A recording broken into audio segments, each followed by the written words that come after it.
Étiez-vous tous en paix? Nous allons tout d'abord prier ensemble.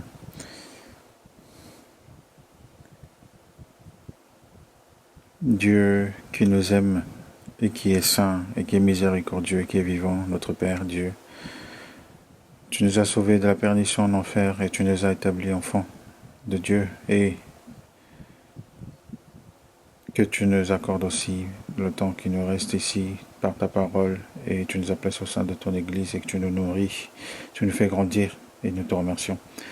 Et nous qui n'étions rien, nous étions éloignés de toi, tu nous as appelés par l'Évangile, et que tu nous as aussi donné cette occasion de vivre pour cet Évangile de Jésus-Christ, nous te remercions. Et nous qui manquons plein de choses, que tu nous as donné un cœur sincère et un cœur de vérité pour chercher ta grâce, pour que nous puissions aussi remettre en avant ta grandeur et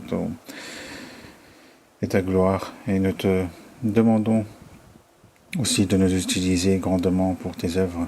Et à cette heure-ci aussi, l'évangile est en train d'être prêché dans le lieu de la retraite.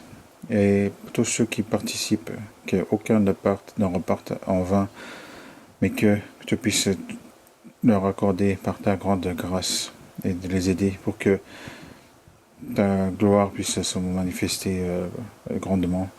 Et qu'aujourd'hui, et que ta parole, tes lois que tu veux nous donner aujourd'hui, qu'elles puissent être gravées dans notre cœur pour que ça puisse se manifester dans notre vie. Et nous remettons tout entre les mains du Saint-Esprit et nous avons prié au nom du Seigneur Jésus qui nous a sauvés. Amen. Nous allons chercher dans la Bible 2 Samuel chapitre 11.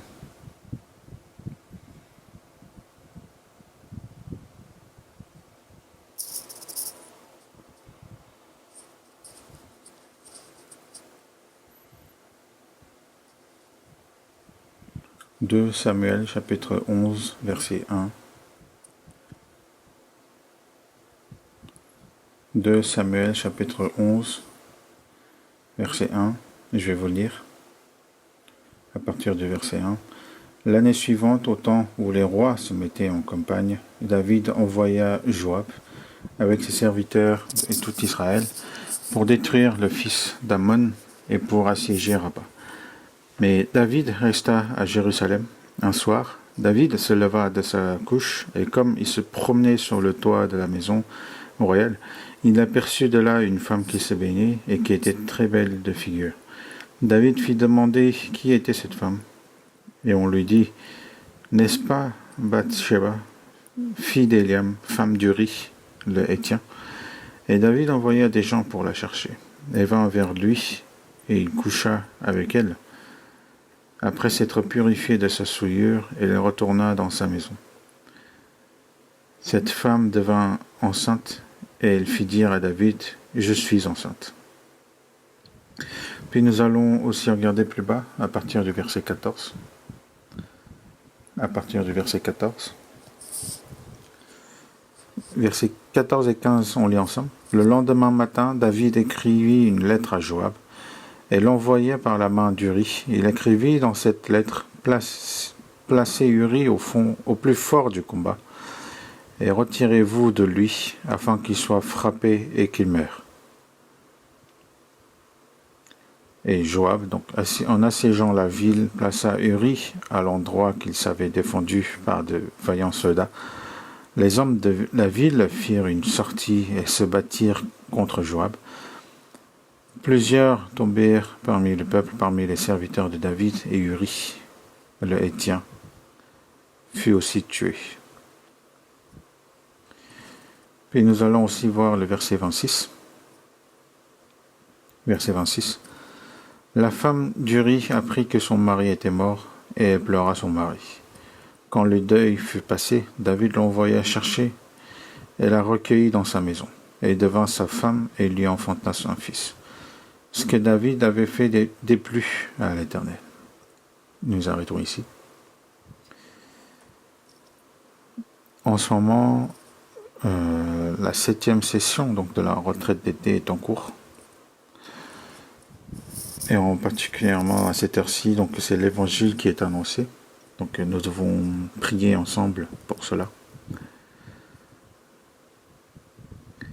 Même si nous n'avons pas pu aller directement participer à cette retraite, il est nécessaire que nous prenions part ensemble par la prière afin que la gloire de Dieu se manifeste.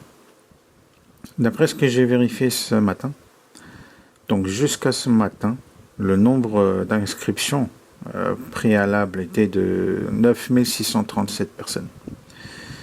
Et il y avait 557 inscriptions sur place. Et 2859 personnes participaient donc à une autre session.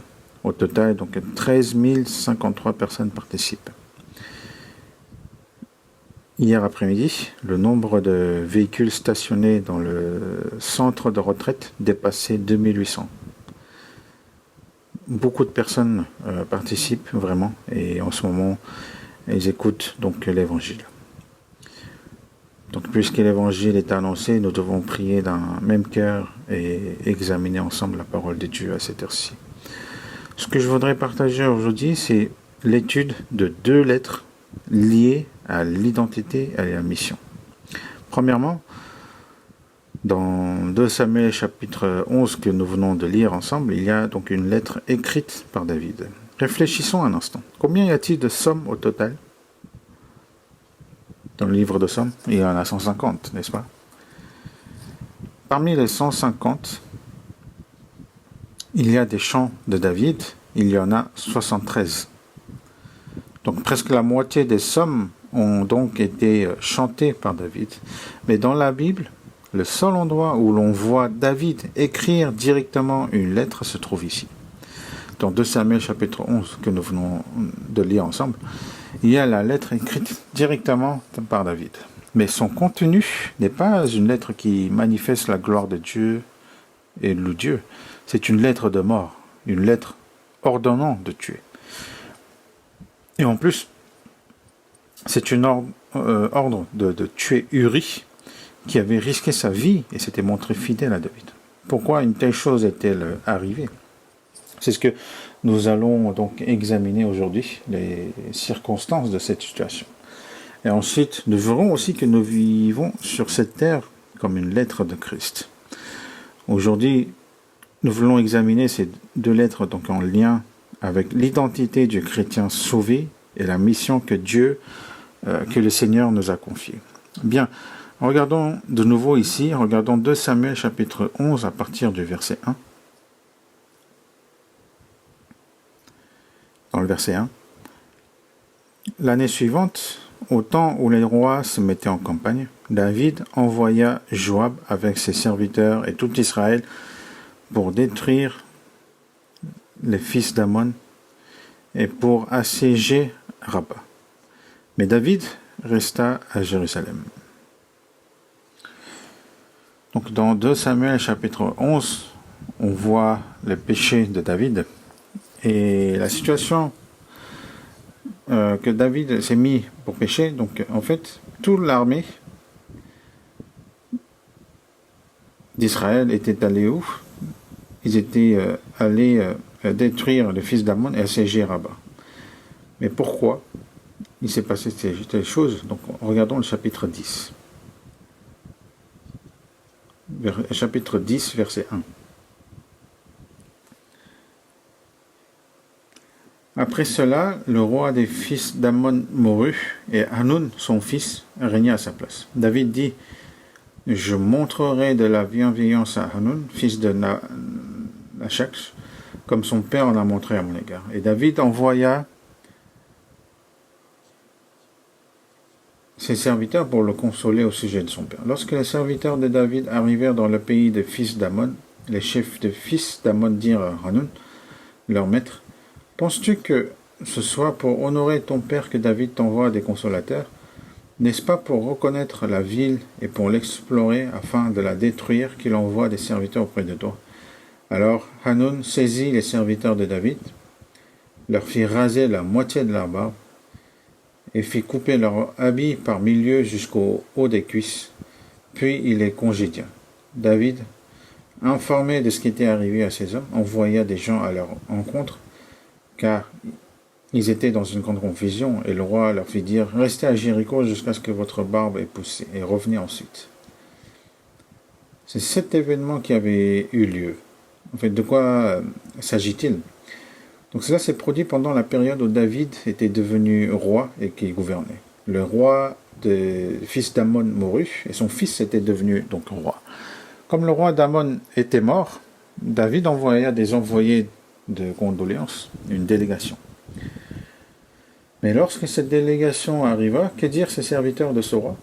Ils dirent que « Penses-tu vraiment que David a envoyé des consolateurs pour honorer ton père? Il a envoyé des espions pour examiner cette ville et l'attaquer. »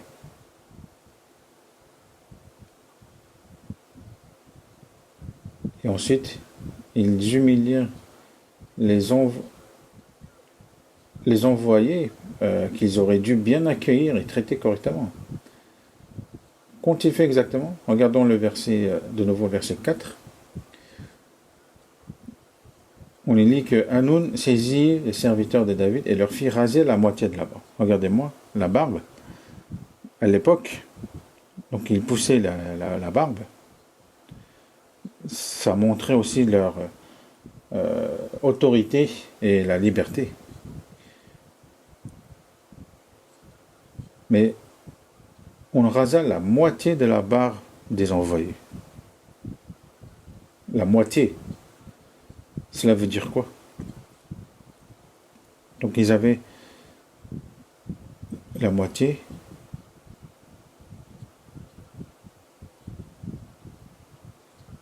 Donc cette barbe, en fait, ils ont coupé la moitié de la face. Vous comprenez? D'un côté, donc, il n'y a pas de barbe, et de l'un côté, il y a la barbe. Et donc, d'un côté, il n'y avait plus de la barbe, de l'autre, elle restait longue. Et encore chose, il s'est dit qu'ils coupèrent leurs vêtements par milieu jusqu'aux fesses.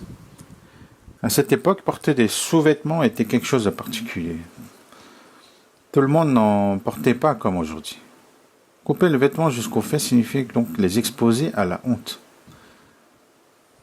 Vous entendez quelque chose d'étonnant comme si ce n'était pas étonnant. En réalité, ils ont vécu une humiliation terrible. Qui a vécu cela? Les envoyés de David.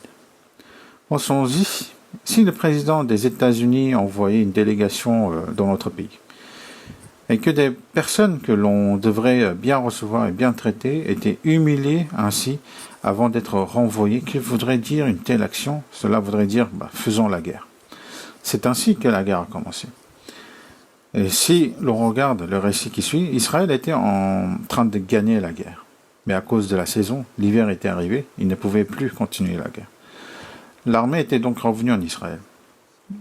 Puis, arrière-plan de cet événement, c'est 2 Samuel chapitre 11 qui commence. L'année suivante, au temps où les rois se mettaient en campagne, cela signifie que l'hiver était passé, que le printemps était revenu et que la saison favorable à la guerre était de nouveau arrivée. À ce moment-là, David envoya Joab, ses serviteurs et toute l'armée d'Israël, où ils allèrent donc détruire les fils d'Amon et assiéger Rabat, la capitale. Donc, ils recommencèrent donc la guerre. Mais à ce moment-là, David n'était pas allé à la guerre avec l'armée et le peuple d'Israël. Où il était? C'est écrit ici au verset 1 du chapitre 11. David resta à Jérusalem. Et ce n'est pas écrit par hasard. Quand on examine attentivement 2 Samuel chapitre 11, on voit chez David une attitude très différente de son attitude habituelle. Je l'ai dit tout à l'heure aussi. Pendant toute la vie de David, il a reçu la direction, l'aide et le salut de Dieu. Il a vécu toute sa vie dans cette grâce de Dieu. Il a suivi Dieu, l'a servi de très près, a chanté la grâce de Dieu et a élevé Dieu, n'est-ce pas? Mais dans 2 Samuel chapitre 11, David apparaît sous un aspect très différent de celui que nous connaissons. Et cela commence, écoutez bien, par le fait qu'il n'était pas à l'endroit où il devait être. Si David avait été sur le champ de bataille, ce péché honteux de David n'aurait pas eu lieu. À quel âge environ David a-t-il commis ce péché en 2 Samuel chapitre 11? Nous pouvons y réfléchir un peu. Cherchons 2 Samuel chapitre 5. 2 Samuel chapitre 5.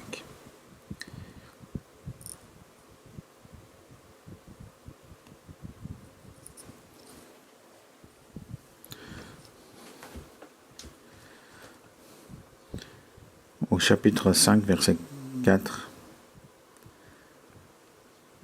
Lisons ensemble. David était âgé de 30 ans lorsqu'il devint roi et il régna 40 ans. À quel âge David est-il devenu roi? À 30 ans. Et combien d'années a-t-il régné? 40 ans. Donc à quel âge est-il donc mort? À 70 ans. Donc David est devenu à 30 ans et a gouverné Israël pendant 40 ans. Il avançait continuellement de victoire en victoire. Regardons ensuite le chapitre 7. Chapitre 7.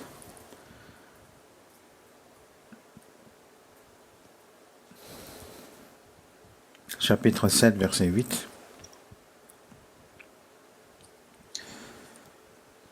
Maintenant tu diras à mon serviteur David, ainsi parle l'Éternel des armées, je t'ai pris au pâturage derrière les brebis, pour que tu fusses chef sur mon peuple, sur Israël. J'ai été avec toi partout où tu as marché. J'ai exterminé tous tes ennemis devant toi, et j'ai rendu ton nom grand comme le nom des grands qui sont sur la terre. Qui a prononcé ces paroles? Dieu, à David. C'est Dieu qui a élevé David, c'est Dieu qui a rendu le nom de David grand comme le nom des grands sur la terre. Comment l'a-t-il fait? Il est dit que j'ai exterminé tous tes ennemis devant toi. Et encore, j'ai été avec toi partout où tu as marché. Donc David vivait avec cette promesse, il vivait dans cette grâce étonnante. Après être devenu roi, David a continué à conquérir donc les nations autour de lui, n'est-ce pas? Il a continuellement fait la guerre et Dieu lui donnait la victoire partout où il allait. Regardons le chapitre 8 de Samuel chapitre 8, verset 6.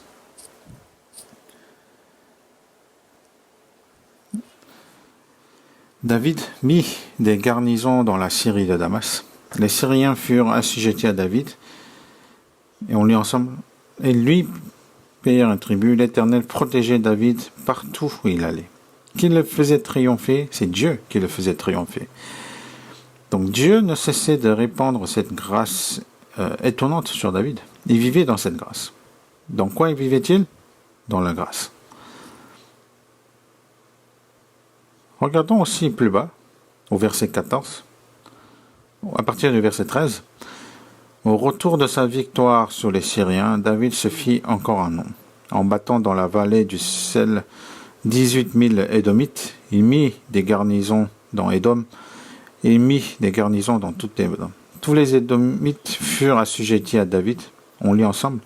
L'Éternel protégeait David partout où il allait. Donc Dieu continuait à lui donner la victoire et à être avec lui. Mais dans cette situation, la victoire se répétait continuellement. Il remportait donc sans cesse des victoires. Dieu lui donnait continuellement la victoire. La grâce par laquelle Dieu l'élevait et le rendait honorable était devenue son quotidien. Pour nous aussi, c'est pareil. Avoir reçu le salut, c'est une grâce. Et après avoir été sauvés, nous vivons chaque jour dans la grâce étonnante que Dieu ajoute à notre vie. Mais lorsque la grâce étonnante de Dieu est ressentie comme un droit que je dois naturellement recevoir, alors l'attitude de David en 2 Samuel 11 peut aussi apparaître en moi. Lorsque nous considérons donc la grâce de Dieu comme un droit dont nous devrions naturellement se jouir, quelle est la première chose qui se produit? Nous ne sommes plus là où nous devrions être. Nous oublions Dieu. En oubliant Dieu, nous oublions aussi la mission qu'il nous a confiée. Nous oublions qui nous sommes, ce que nous devons faire devant Dieu et quelle est la mission que Dieu nous a donnée. C'est l'image de David en 2 Samuel chapitre 11. Cet événement de 2 Samuel chapitre 11 est généralement situé environ 20 ans après que David est devenu roi, autour de ses 50 ans.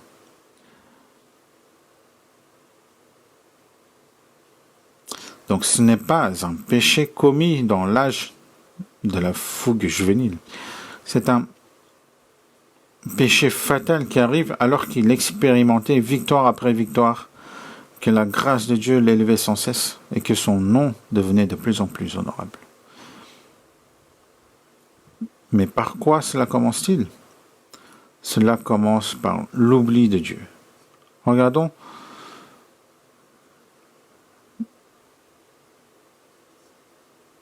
En fait, je vais continuer à vous expliquer sur le chapitre 11. Mais dans l'aspect d'une personne qui suit Dieu, qui doit apparaître, n'apparaît pas du tout ici. Nous allons voir dans Deutéronome, chapitre 8, pour voir pourquoi cela est-il arrivé.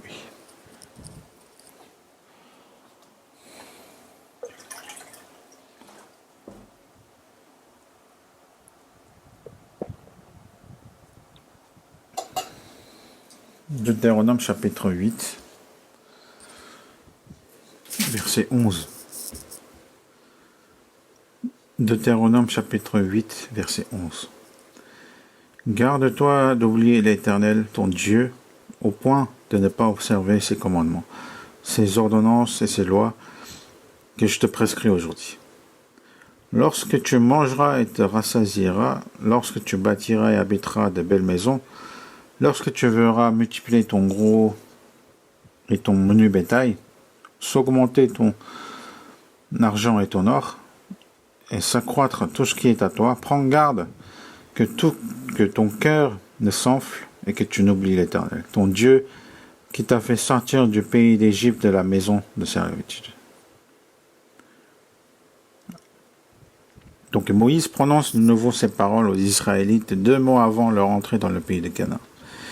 Il leur rappelle ce qu'est la parole de Dieu, ce qu'est la loi de Dieu, de quelle grâce Dieu avait accordé jusqu'alors au milieu du peuple d'Israël. Mais dans le verset 14 que nous avons lu ensemble, il dit que ton cœur ne s'enfle et que tu n'oublies l'Éternel ton Dieu. Et je pense que le commencement de tous les problèmes se trouve ici. On oublie Dieu, on oublie Jésus-Christ. Mais pourquoi? Plus haut, il est dit, lorsque tu mangeras et te rassasieras, lorsque tu bâtiras et habiteras de belles maisons. Dans notre vie quotidienne, la grâce dont nous jouissons est en réalité bien plus abondante que ce que nous pensons. Nous vivons en recevant toujours une grâce qui dépasse ce que nous imaginons, n'est-ce pas? Nous vivons donc au milieu de cette grâce débordante. Mais si nous oublions Dieu, qu'est-ce qui disparaît? La reconnaissance disparaît. Et devant Dieu, nous perdons aussi notre identité. C'est-à-dire la conscience de ce qui nous sommes. Nous oublions donc la mission qui nous a été confiée et nous découvrons que nous vivons sans rapport avec la volonté de Dieu. Cela commence par l'oubli de Dieu. Mais que dit la Bible? Regardons encore le verset 16, il est dit que ton cœur ne s'enfle. Le cœur devient orgueilleux. Ne suis-je pas parfois en train d'exiger en fait devant Dieu comme si la grâce qu'il m'accorde était un droit qu'il devait naturellement me donner? Ne suis-je pas en train de considérer cela comme un droit dont je dois naturellement jouir? Ce n'est pas ainsi. Nous vivons par la grâce. Revenons à 2 Samuel chapitre 11.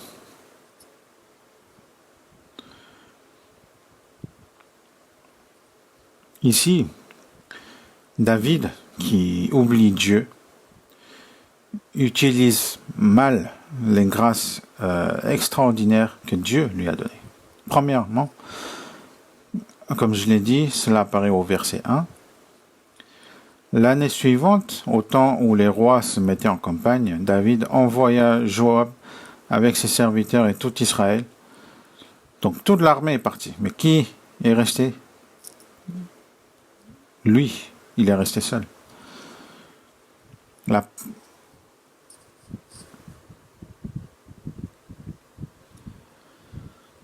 La première manifestation du cœur émoussé de David, qui avait oublié qui il était devant Dieu et qui avait oublié Dieu et qui n'était pas là où il devait être.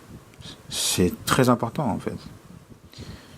Il y a un lieu où l'on doit être, un lieu où le chrétien doit normalement se retrouver, un lieu qu'il doit naturellement garder. C'est une place sur laquelle on ne doit ni négocier ni transiger. Là où l'évangile est annoncé, là où l'œuvre de Dieu se manifeste, c'est là ma place. Il faut être à cette place. Ce n'est pas une place que l'on fuit parce qu'elle est difficile. Même si elle est difficile, il faut l'endurer et garder cette place. La première chose que David a mal utilisée, c'est la question de sa position. Et deuxièmement, cela apparaît au verset 2. Un soir, David se leva de sa couche, et comme il se promenait sur le toit de la maison royale, il a perçu de là une femme qui se baignait. Donc deuxièmement, nous voyons qu'il utilise mal le temps que Dieu lui a donné, n'est-ce pas? Regardez, à quel moment s'est-il levé? Le soir.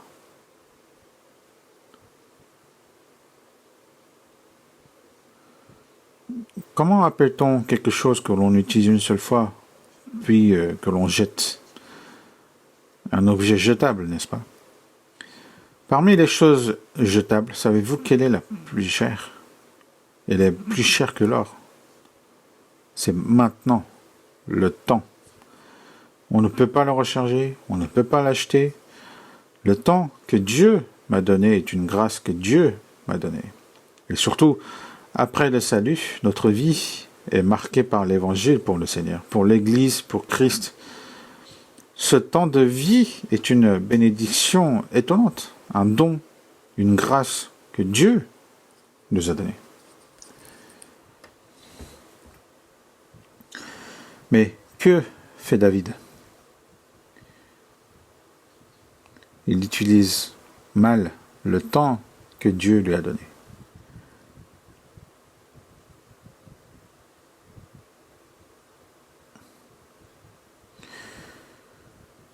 Regardons encore un peu le verset 2. Donc un soir, David se leva de sa couche, et comme il se promenait sur le toit de la maison royale, il aperçut de là une femme qui se baignait et qui était très belle de figure. Il l'a vue par hasard, n'est-ce pas? Mais même s'il l'a vue, il ne devait pas poursuivre plus loin. Verset 3. Qu'a fait David? David a envoyé quelqu'un, en fait. Il fit demander qui était cette femme, et on lui dit, n'est-ce pas Bathsheba, fille d'Eliam, femme d'Uri, le Héthien? Donc il a envoyé quelqu'un, et dans le verset 3 apparaît une autre chose que David a mal utilisée. Qu'a-t-il mal utilisé? Le pouvoir.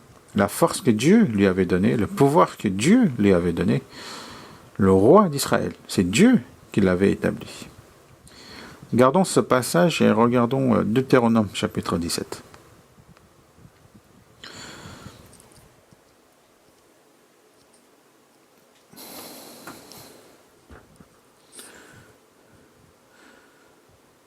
Deutéronome chapitre 17, verset 14.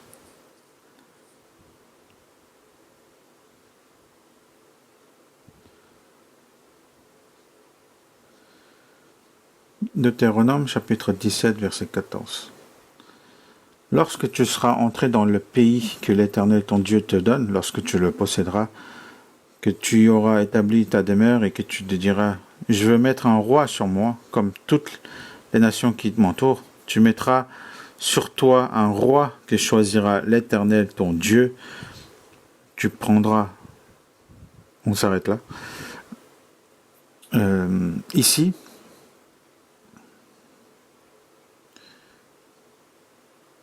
Dieu savait déjà que les Israélites demanderaient donc un roi. Ainsi, lorsqu'ils voudraient établir un roi, quel type d'homme devait être établi roi? C'est écrit au verset 15, un roi que choisira l'Éternel, ton Dieu.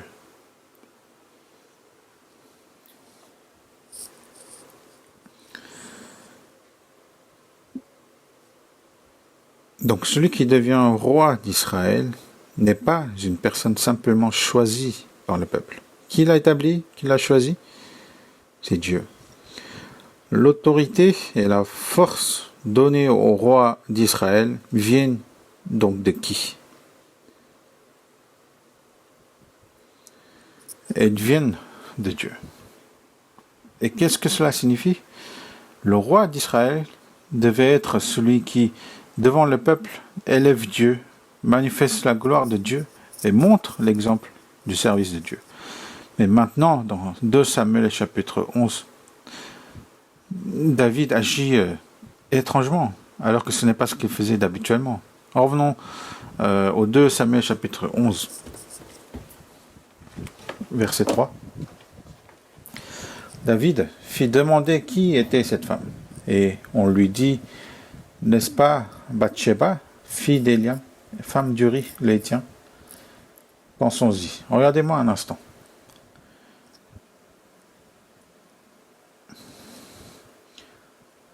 Imaginons que nous soyons David dans cette situation. Donc, il était roi. Il pouvait dire à un serviteur, va voir qui est cette femme. Donc le serviteur est allé vérifier, n'est-ce pas? Mais s'il n'était pas roi, je ne parle pas d'ici un rang élevé ou bas, c'est seulement un exemple. Si David avait été un portier, ou un homme chargé du nettoyage, ou quelqu'un qui faisait des courses, sans posséder donc l'autorité royale, aurait-il pu dire à quelqu'un, va voir qui est cette femme? L'autre l'aurait-il fait? Il aurait probablement répondu, quel mauvais comportement. Il utilise ici l'autorité que Dieu lui a donnée, la capacité et la force que Dieu lui a donnée pour son propre désir et pour sa propre chair. Et il y a quelque chose de choquant. Donc, il a donc demandé et on a vérifié. Mais quel péché avec ce serviteur? Et le roi l'ordonne, donc il ne peut pas le désobéir. Donc, il est donc allé vérifier, il est revenu, et voici, c'était Bathsheba, femme d'Uri. Qui était Uri? Dans 2 Samuel, chapitre 23, nous n'allons pas chercher, mais le nom des 37 vaillants hommes de David sont listés. Ce sont 37 hommes qui ont risqué leur vie pour David et pour le royaume de David et qui lui ont été spécialement fidèles. Le dernier nom mentionné est Uri. Donc, quel genre d'homme était-il? Un homme qui n'a fait que se montrer fidèle à David.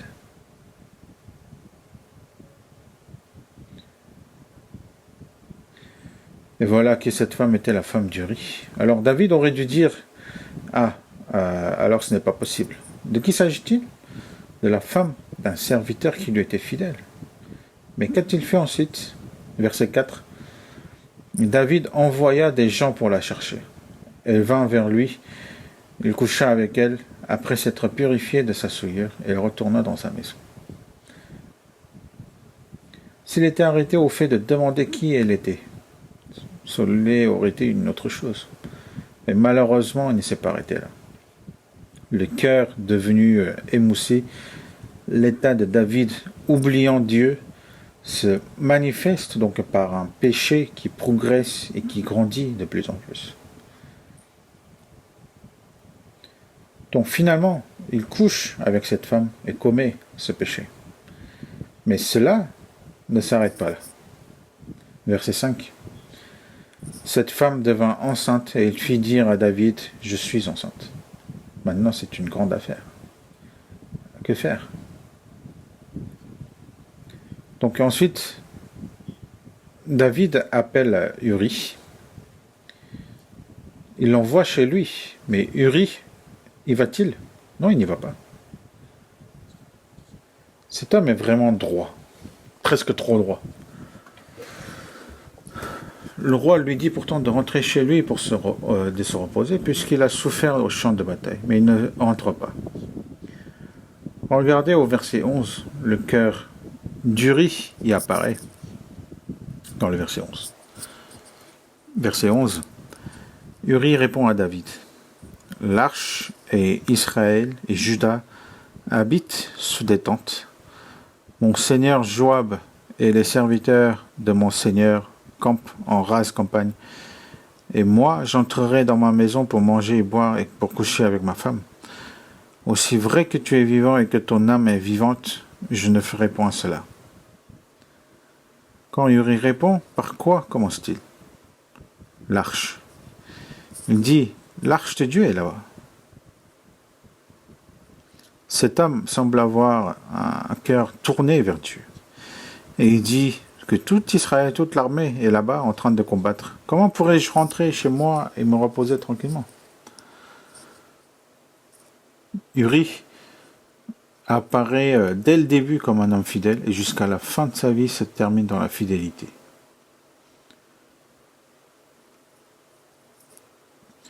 Mais pensons-y. David essaye de couvrir son péché. Il a tenté, mais il ne parvient pas à le couvrir. Ce n'est pas caché. Alors, David écrit une lettre vraiment terrible. Donc, plus bas, verset 14.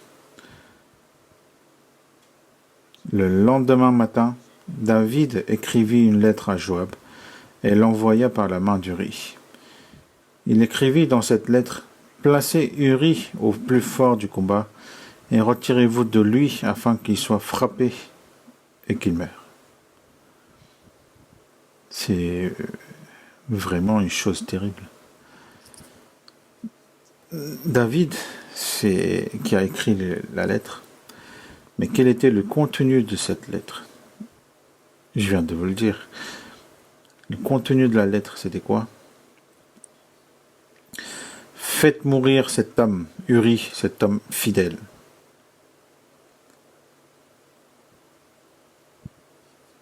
Regardez encore le verset 14.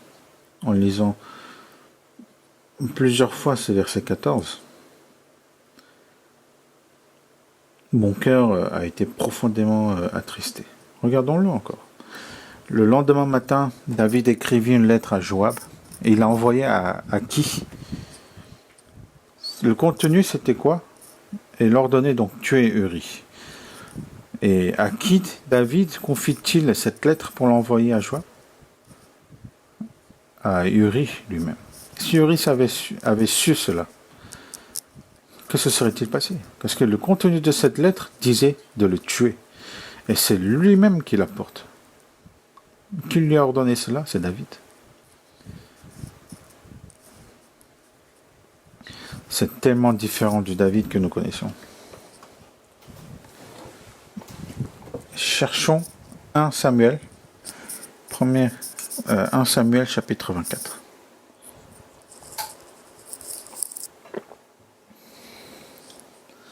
C'est un événement qui s'est produit lorsque David fuyait Saül et vivait dans le désert. Donc 1 Samuel chapitre 24.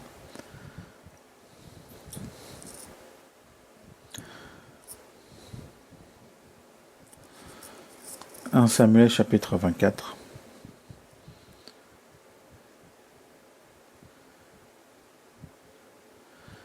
à partir du verset 1.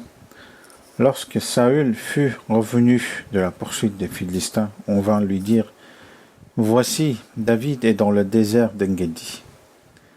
Saül prit 3000 hommes d'élite sur tout Israël, et il alla chercher David et ses gens jusque sur les rochers des boues sauvages. Il arriva à des parcs de brebis qui étaient près du chemin, et là se trouvait une caverne où il entra pour se couvrir les pieds. David et ses gens étaient au fond de la caverne. Les gens de David lui dirent: Voici le jour où l'Éternel te dit: Je livre ton ennemi entre les mains, traite-les comme bon te semblera. David se leva et coupa doucement le pan du manteau de Saül. Regardez-moi un instant. Donc ici, David était caché dans le désert d'Engedi pour échapper à Saül. David a fui Saül pendant 10 ans. Dans la Bible, il a vécu 10 ans en fuyant dans environ 15 endroits du désert. Le lieu mentionné ici est le 11e endroit où il s'est enfui. Et voilà que Saül entre précisément dans la grotte où David et ses hommes se trouvaient déjà. Les hommes de David, donc, ils ont dit: Voici l'occasion. Dieu t'avait dit qu'il livrerait ton ennemi entre tes mains. Et ce jour est arrivé. Mais David n'a pas agi ainsi. Il a seulement coupé le pan du manteau. Verset 5. Après cela, le cœur lui battit, parce qu'il avait coupé le pan du manteau de Saül.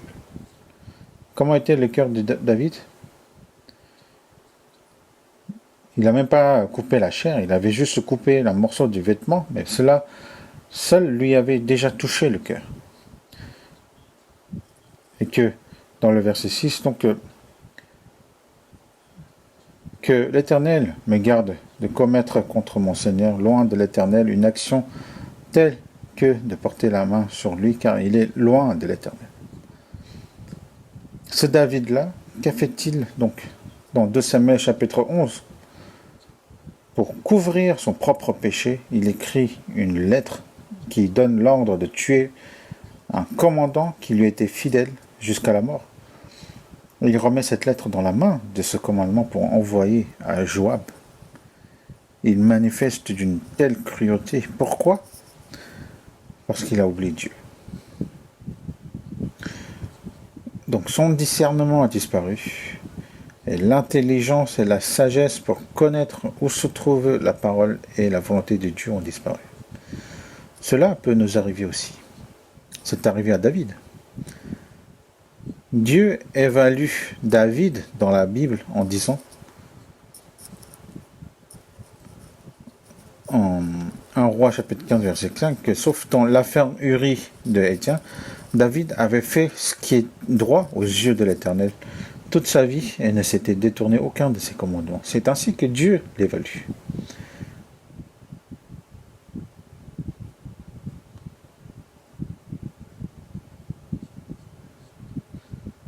Et pourtant, ce David fait cela. Donc revenons à 2 Samuel chapitre 11.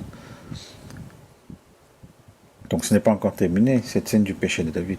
Uri finit par remettre cette lettre à Joab. Donc il est devenu sans pitié contre cette personne qui lui est fidèle jusqu'à la mort.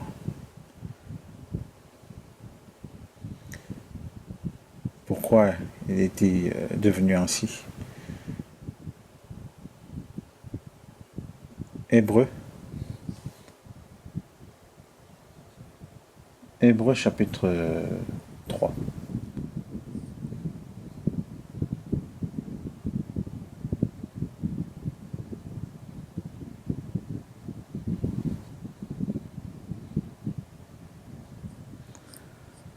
Dans Hébreux chapitre 3,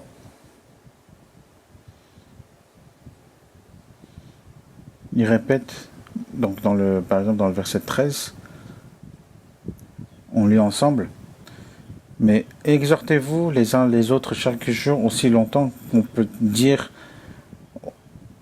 aujourd'hui, afin qu'aucun de vous ne s'endurcisse par la séduction du péché. Mais pour ne pas s'endurcir,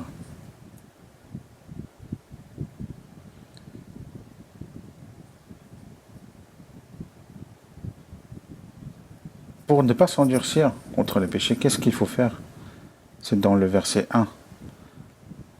Le verset 1, on lit ensemble. C'est pourquoi, frères saints qui avaient part à la vocation céleste, considérez l'apôtre et le souverain sacrificateur de la foi que nous professons, Jésus. Donc,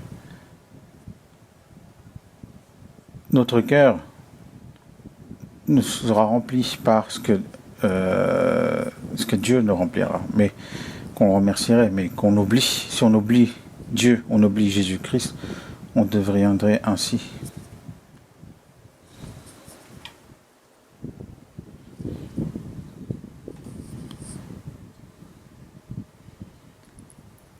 Et où est passé ce David qui, même juste avoir coupé le vêtement, était touché dans le cœur, où il est parti? En revenant à 2 Samuel chapitre 11, ce n'est pas fini. Cette scène du péché de David. Donc Uri, il finit par remettre cette lettre à Joab. Et Joab n'a fait que ce que David lui avait ordonné. Ce jour-là, donc Uri est mort avec d'autres hommes. 2 Samuel chapitre 11, verset 26. La femme d'Uri apprit que son mari était mort et pleura son mari. Quand le deuil fut passé, David l'envoya chercher et la recueillit dans sa maison. Elle devint sa femme et lui enfanta un fils. Ce que David avait fait déplut à l'Éternel. Dieu voyait tout. Qu'est-ce que David est en train de faire là?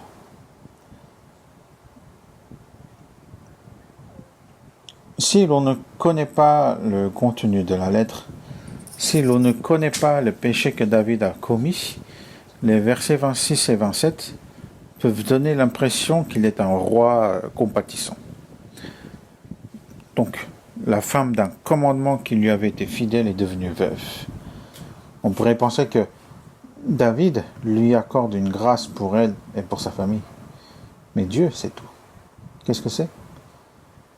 C'est de l'hypocrisie. Pour couvrir son péché en le présentant comme une bonne action. Comment cela a-t-il pu arriver?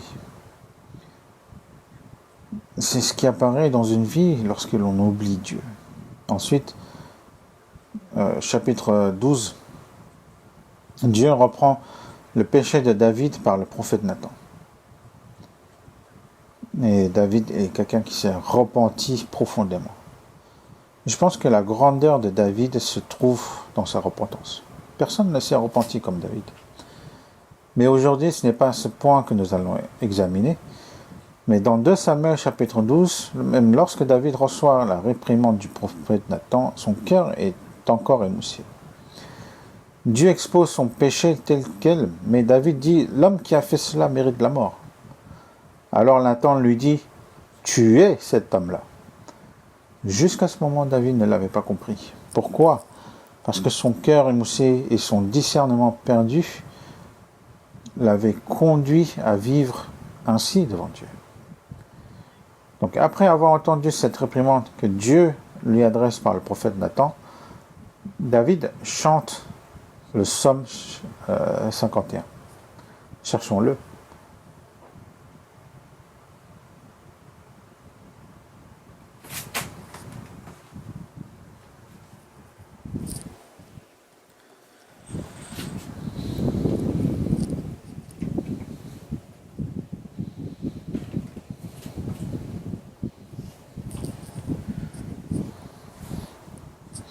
Psaume chapitre 51, dans le titre du psaume 51, on lit « Psaume de David lorsque Nathan, le prophète, vint à lui, après que David fut allé vers Bathsheba. » Ce psaume donc a été chanté lorsque, après avoir entendu la réprimande de Dieu par Nathan, David revient à Dieu. Regardons Donc le verset 12. Verset 12. On les a ensemble. Rends-moi la joie de ton salut et qu'un esprit de bonne volonté me soutienne. Tout à l'heure au début, j'ai dit que dans 2 Samuel chapitre 11, pendant que David péchait, il manquait des choses qui devraient absolument exister dans la vie de quelqu'un qui sert Dieu de près, qui élève Dieu et qui manifeste la gloire de Dieu.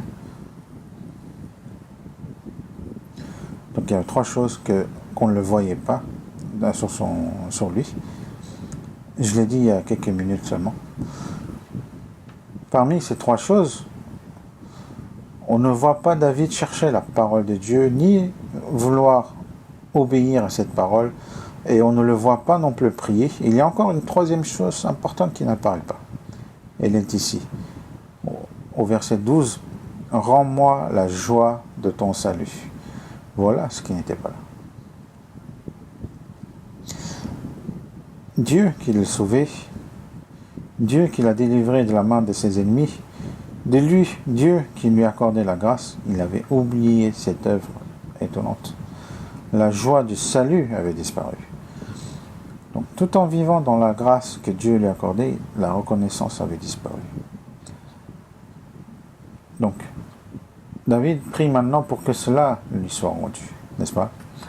Puis il dit qu'un esprit de bonne volonté me soutienne. Autrement dit, Dieu, soutiens-moi afin que je puisse obéir volontairement à ta parole. C'est cette prière qu'il adresse. Et pour faire quoi? C'est le verset 13. J'enseignerai tes voies à ceux qui les transgressent, et les pécheurs reviendront à toi.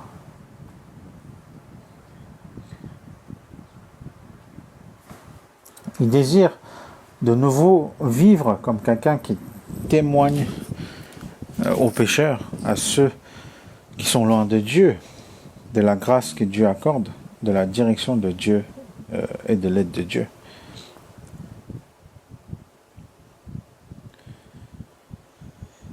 Dieu avait élevé David dans sa grâce et l'avait rendu donc honorable. Mais lorsque David a oublié Dieu, et lorsqu'il a commencé à considérer la grâce de Dieu comme un droit, en pensant qu'il allait naturellement continuer à en jouir aujourd'hui et demain, il a écrit une lettre qui donnait la mort. N'est-ce pas? Regardons maintenant une autre lettre. 2 Corinthiens chapitre 3.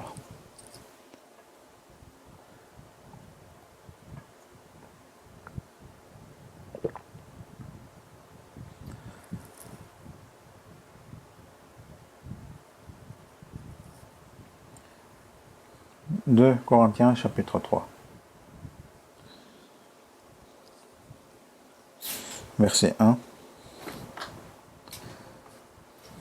2 Corinthiens chapitre 3 à partir du verset 1. Commençons-nous de nouveau à nous recommander nous-mêmes, ou avons-nous besoin, comme quelques-uns, de lettres de recommandation auprès de vous ou de votre part? C'est vous qui êtes notre lettre, écrite dans nos cœurs, connue et lue de tous les hommes.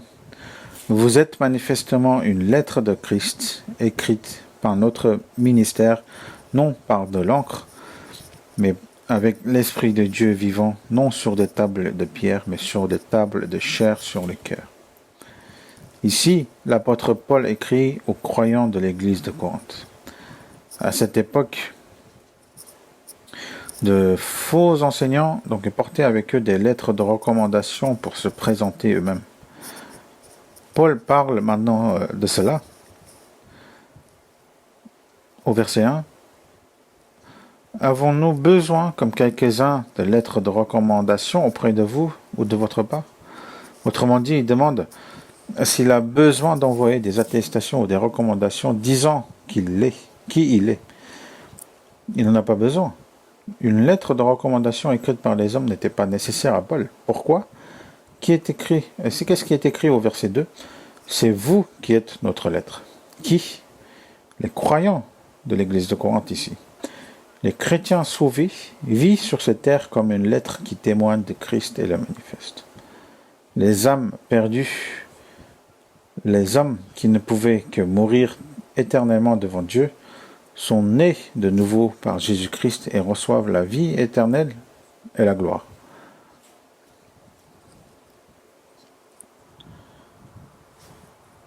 Et nous vivons sur cette terre comme des personnes qui témoignent de l'amour et de la grâce étonnante que Dieu accomplit par Jésus. Qui vit ainsi? Les chrétiens, nous. Regardez un instant la personne à côté de vous, c'est nous, moi. Nous vivons tous sur cette terre pour cette œuvre, n'est-ce pas? Oui, mais il y a ici un point très important. Les chrétiens sauvés est une lettre de Christ envoyée dans le monde. Au verset 3, vous êtes manifestement une lettre de qui? Pas une lettre de Paul, c'est une lettre de Christ. Une lettre à quelqu'un qui l'envoie, quelqu'un qui la reçoit, et elle contient un message. Les chrétiens, les personnes sauvées vivent sur cette terre comme la lettre de Christ. C'est l'identité du chrétien. Ce sont des personnes qui manifestent Christ. Autrement dit, le chrétien né de nouveau est quelqu'un en qui Jésus-Christ est écrit.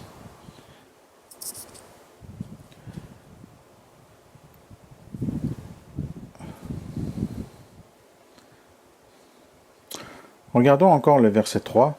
Vous êtes manifestement une lettre de Christ écrite par notre ministère, non avec de l'encre, mais avec l'Esprit de Dieu vivant.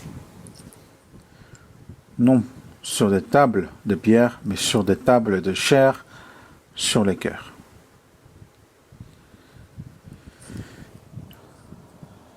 Dieu a écrit Jésus-Christ en chaque chrétien sauvé par l'Esprit Saint. Nous sommes des personnes qui témoignent donc de cela, qui le transmettent et qui le manifestent. C'est nous. Le chrétien sauvé est un message vivant qui témoigne de Jésus-Christ. Cela est répété et souligné ici. C'est nous. Mais il y a quelque chose d'important. Verset 2. C'est vous qui êtes notre lettre, écrite dans nos cœurs, connue et lue de tous les hommes. La lettre que David a remise à Uri pour l'envoyer à Joab était une lettre scellée. Pourquoi? Parce que c'est celui qui l'a porté envoyer le contenu, il y aurait un grave problème. Parce que c'était une lettre écrite pour couvrir son propre péché. Donc c'était une lettre cachée, dissimulée et fermée. Mais la lettre de Christ, elle est une lettre ouverte. Elle est connue et lue par tous les hommes. L'expression connue et lue signifie aussi donc reconnue. Par la vie des chrétiens sauvés, les gens reconnaissent que ces personnes servent vraiment Dieu et manifestent Jésus-Christ. Voilà le sens de cette parole. Et un chrétien, une personne réellement sauvée, ne peut pas cacher la grâce étonnante de Dieu et Jésus-Christ que Dieu a écrit en lui par l'Esprit Saint. Cherchons Matthieu chapitre 5. Matthieu.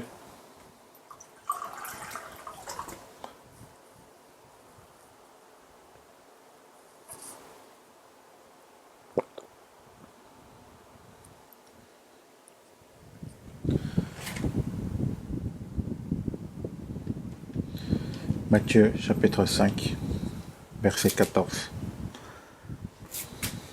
Verset 14. Matthieu chapitre 5, verset 14. Vous êtes la lumière du monde. Une ville située sur une montagne ne peut être cachée, et on n'allume pas une lampe pour la mettre sous le boisseau. Mais on la met sur le chandelier, et elle éclaire tous ceux qui sont dans la maison. Vous êtes quoi? Donc une lumière du monde. La personne sauvée vit comme lumière du monde. Le boisseau ici n'est pas cheval sur lequel on monte, vous le savez, c'est un récipient de mesure. On ne met pas la lampe sous un boisseau pour cacher la lumière, elle est exposée et se manifeste. Le verset 16 est celui que nous sommes venus ici. Que votre lumière luise ainsi devant les hommes, afin qu'ils voient vos bonnes œuvres et qu'ils glorifient votre Père qui est dans les cieux. Une personne dont les paroles et les actes sont différents, comment l'appelle-t-on? Un menteur, n'est-ce pas? Les chrétiens sont des personnes qui disent la vérité. La parole du chrétien est une parole qui sauve.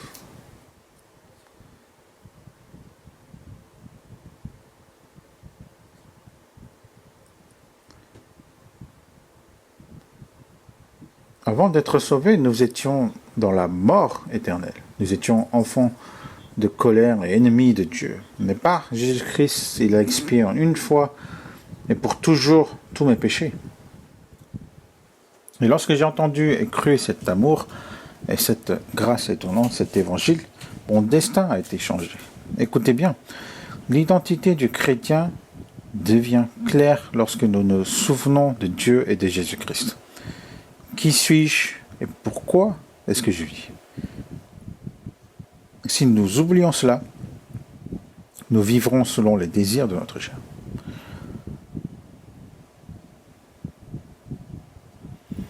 À cette heure, dans le monde entier,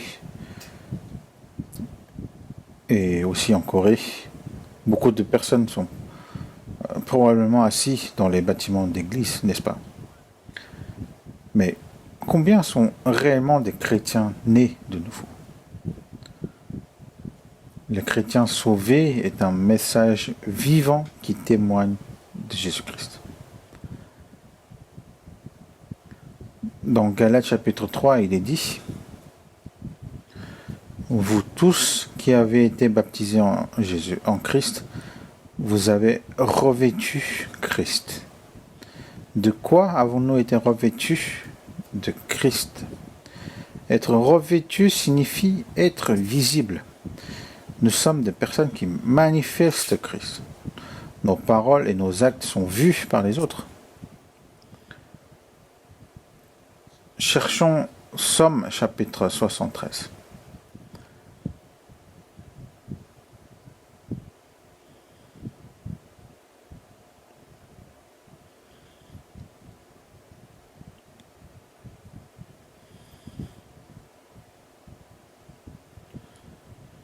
Dans le Somme chapitre 73, verset 6, ici il est question des méchants. Lisons ensemble le verset 6. Aussi, l'orgueil leur sert de collier, la violence est le vêtement qui les enveloppe. De qui s'agit-il? Des méchants. Le collier des méchants est l'orgueil, et le vêtement qu'ils portent, c'est quoi? C'est la violence. Mais quel est le vêtement du chrétien? Nous avons revêtu Christ. Que signifie cela? Colossiens chapitre 3.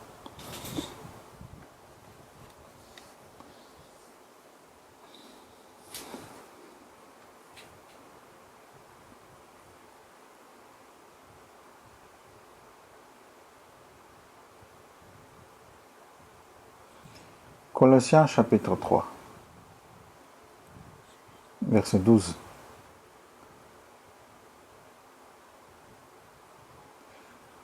Ainsi donc, comme des élus de Dieu, saints et bien-aimés, revêtez-vous d'entrailles de miséricorde, de bonté, d'humilité, de douceur, de patience. Voilà le vêtement du chrétien. Donc, si on relit, ainsi donc comme des élus de Dieu saints et bien-aimés, revêtez-vous d'entrailles de miséricorde, de bonté, d'humilité, de douceur, de patience. Lisons ensuite la suite ensemble. Supportez-vous les uns les autres, et si l'un a sujet de se plaindre de l'autre, pardonnez-vous réciproquement, de même que Christ vous a pardonné, pardonnez-vous aussi, mais par-dessus toutes ces choses, revêtez-vous de la charité qui est le lien de la perfection. Voilà le vêtement du chrétien, la manière dont le chrétien est habillé. Le vêtement signifie quelque chose que les autres voient. Vous comprenez? Vous pouvez répondre. Regardons encore 1 Pierre chapitre 3.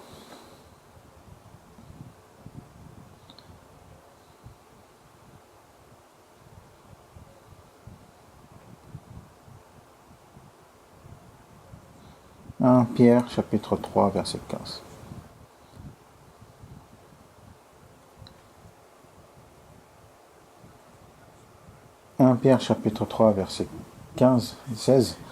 En lisant ensemble. « Mais sanctifiez dans vos cœurs Christ le Seigneur, étant toujours prêt à vous défendre avec douceur et respect devant quiconque vous demande raison de l'espérance qui est en vous, ayant une bonne conscience. »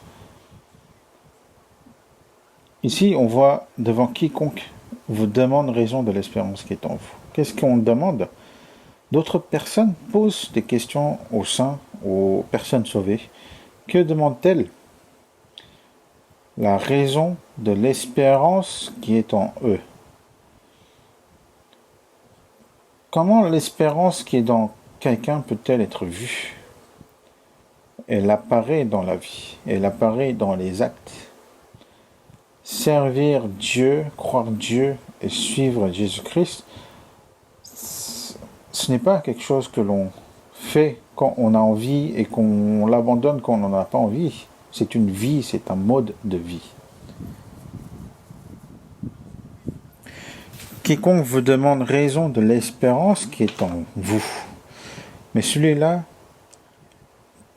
possède déjà quelque chose de fondamental. Quoi donc? C'est écrit juste avant.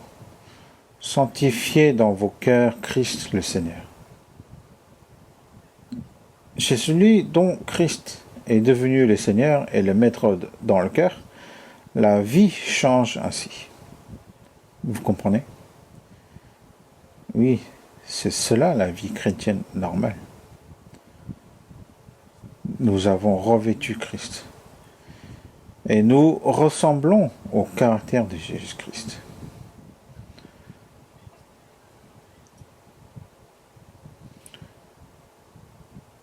Et beaucoup se posent la question, ils sont un peu différents. Pendant la retraite d'été, c'est particulièrement le cas, pendant les retraites d'été, il y a beaucoup de choses comme cela. Lorsque je fais d'entretien avec les personnes invitées, ils disent souvent 3 choses en commun. Premièrement, il y a vraiment beaucoup de monde. Oui, il y en a vraiment beaucoup. Deuxièmement, les pasteurs expliquent vraiment bien la Bible de façon facile à comprendre. Ils disent souvent, je comprends bien. Et il y a encore une troisième chose. Et ils disent, mais les gens de cette église sourient tous. Ils disent que tout le monde sourit ici. Et ils le disent vraiment très souvent. C'est vraiment ainsi. Pendant cette retraite, les nouvelles de ce qui se passe sont publiées régulièrement par session et par jour. Quand on les regarde, on voit continuellement les frères et sœurs qui servent et ils sourient tous. Même sous la pluie, en gérant le stationnement, ils sourient. Sous le soleil brûlant, en transpirant abondamment, ils sourient. Pourquoi? Parce qu'il y a dans leur cœur la joie que Dieu a donnée. Il y a de la réjouissance. Pendant la deuxième session de retraite, j'ai vécu une telle expérience. Le premier jour, donc, tous les participants arrivent avec leurs bagages et leurs valises, passer devant l'accueil, puis aller vers les logements. Donc, comme beaucoup de gens passaient, l'entrée devenait très sale, avec beaucoup de choses tombées au sol, y compris dans les ascenseurs. Alors, comme les participants continuaient d'arriver, j'ai pris un balai pour nettoyer ce qui était sale. Et dans le bâtiment Euné, il y a 3 ascenseurs, n'est-ce pas? J'en avais nettoyé 2 et j'allais vers le dernier pour le nettoyer. Mais devant celui-ci, quelques sœurs étaient déjà en train de nettoyer avec beaucoup de joie. Alors, je leur ai demandé, merci pour vos services. Êtes-vous bénévole pour la gestion des logements? Je leur ai demandé cela parce qu'elles ne portaient pas de gilet. Parce que vous savez que les bénévoles de service donc portent des gilets différents selon leur domaine de service. Mais ils ne portaient pas de gilet, alors j'ai demandé. Et la sœur m'a répondu en souvent, non, est-ce que seuls les bénévoles nettoient? Le centre de retraite est notre maison, n'est-ce pas? Les propriétaires doivent nettoyer. Avec sourire. Dans notre retraite, il y a beaucoup de services confiés, demandés par l'Église. Il y a vraiment beaucoup de services difficiles et pénibles. Mais tous le servent avec reconnaissance et avec le sourire. J'en étais vraiment reconnaissant. Nous, chrétiens, sommes des personnes qui témoignent de Jésus-Christ. Nos paroles, nos actes et même notre expression manifestent Jésus-Christ. Cherchons Luc, chapitre 4.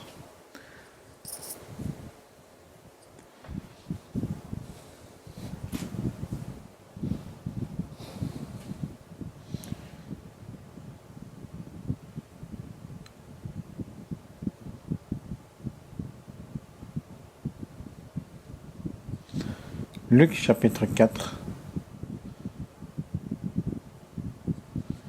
verset 43.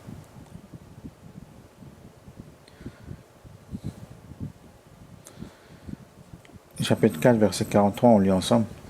Mais il leur dit, il faut aussi que j'annonce aux autres villes la bonne nouvelle du royaume de Dieu, car c'est pour cela que j'ai été envoyé. Pourquoi Jésus est-il venu sur cette terre? Pour annoncer la bonne nouvelle du royaume de Dieu. Et Jésus a expié en une fois et pour toujours tous les péchés des hommes sur la croix. Et nous sommes des personnes qui témoignent de cela. L'histoire d'Israël est un témoignage de Dieu vivant. Israël est un témoin de l'Éternel, un témoin de Dieu, n'est-ce pas? Alors nous, les personnes sauvées, nous vivons sur cette terre comme des témoins de Jésus-Christ. Jean, chapitre 20.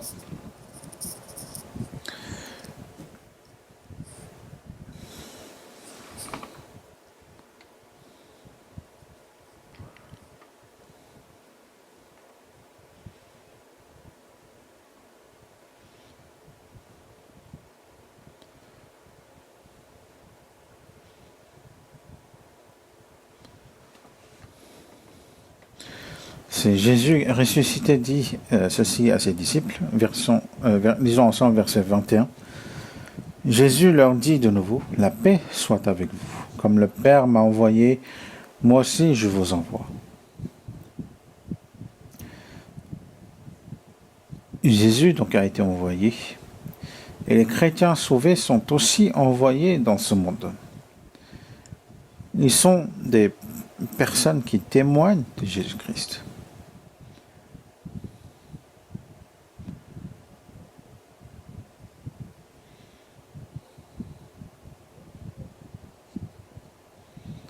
Cherchons aussi Romains, chapitre 10.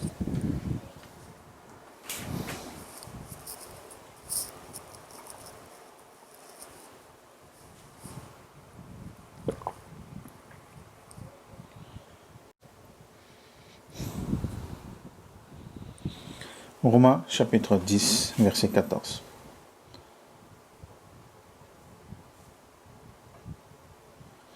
Comment donc invoqueront-ils celui en qui ils n'ont pas cru? Et comment croiront-ils en celui dont ils n'ont pas entendu parler? Lisons ensemble. Et comment en entendront-ils parler s'il n'y a personne qui prêche? Et comment y aura-t-il des prédicateurs s'ils ne sont pas envoyés, selon qu'il est écrit, qui sont beaux les pieds de ceux qui annoncent la paix, de ceux qui annoncent la bonne nouvelle. Les personnes envoyées, que font-elles? Elles proclament l'évangile. Nous vivons sur cette terre comme des personnes qui témoignent donc l'amour et la grâce étonnante que Dieu a accompli par Jésus-Christ. Si je résume, David a écrit une lettre secrète pour cacher et couvrir son péché. Il a écrit une lettre qui donnait la mort. Et jusqu'à ce qu'il en arrive là, il utilisait mal les grâces que Dieu lui avait données. Et il avait même oublié Dieu. Il n'était pas à la bonne place. Il n'était pas là où il devait être. Il utilisait mal le temps que Dieu lui avait donné. Il utilisait la force et le pouvoir que Dieu lui avait donné pour les désirs de sa chair. Et aussi, il ne se concentrait pas sur la parole de Dieu et ne cherchait pas Dieu. Ainsi, donc, en oubliant Dieu, son intelligence et son discernement avaient disparu. Et dans l'hypocrisie, la dureté et la cruauté, dans cela, il a écrit une lettre qui donnait donc la mort, n'est-ce pas? Mais lorsque le chrétien vit réellement dans la grâce de Dieu et dans l'aide de Dieu, en ayant clairement son identité, que se passe-t-il? Il faut qu'il soit concentré sur la parole. Il faut qu'il ait une volonté d'obéir à la parole de Dieu. Et lorsqu'il vit avec reconnaissance pour la grâce merveilleuse que Dieu lui a accordée, pour sa direction et pour son aide, alors le chrétien vit sur cette terre comme une lettre de Christ qui témoigne de Jésus-Christ. Cette personne sera là où elle doit être. Et elle utilisera le temps d'aujourd'hui que Dieu lui a donné de manière précieuse pour manifester la gloire de Dieu. Elle utilisera aussi la force que Dieu lui a donnée, les capacités que Dieu lui a données pour servir, pour manifester la gloire de Dieu, pour évangéliser et pour annoncer donc l'évangile. N'est-ce pas? C'est cela qui est donc normal. Et selon la parole de Dieu, dans une vie séparée et obéissante, et vivra donc comme quelqu'un qui témoigne de l'amour de Dieu et de la grâce surprenante de Jésus-Christ à travers elle. Cette personne ne reculera pas devant les sacrifices et les peines pour l'évangile et pour sauver des âmes. Et c'est nous. Jusqu'au jour où le Seigneur viendra, chacun de nous, devant Dieu, doit garder clairement l'identité de la personne sauvée. Qui suis-je? Et en accomplissant bien la mission qui nous a été confiée, nous devons nous tenir devant le Seigneur. Prions et terminons. Dieu, qui est notre Père, qui est miséricordieux et qui est saint et qui nous aime,